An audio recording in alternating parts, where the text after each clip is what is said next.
There was intense panic in the city at that time, because a nuclear missile was heading at great speed directly toward the city. If that missile reached the city, the entire area would be destroyed. Out of sheer fear, people dumped a large amount of coagulant into the city's massive drinking water reservoir.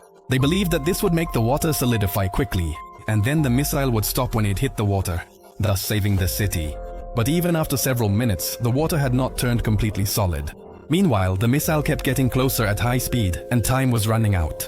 At that point, Jimmy thought that if the coagulant was mixed vigorously, maybe the water would solidify faster. He tried stirring the water with a shovel, but it was too small and couldn't even reach the surface of the water. The situation was extremely dire, and there was no time to look for other tools. At that moment, Jimmy made a bold decision and jumped straight into the water. He started mixing the coagulant with all his strength using the shovel. His attempt succeeded and the water began to solidify, but it turned into something like quicksand. Jimmy got badly stuck in it. He tried to get out with all his might, but he couldn't move even a little. Meanwhile, the rocket had reached a distance of less than 1 kilometer.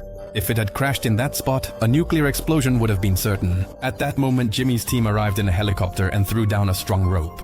Jimmy grabbed the rope tightly and the team tried with all their strength to pull him up. But the solidified water was so strong that the helicopter couldn't move him even an inch. There was little time left and the team members began to panic.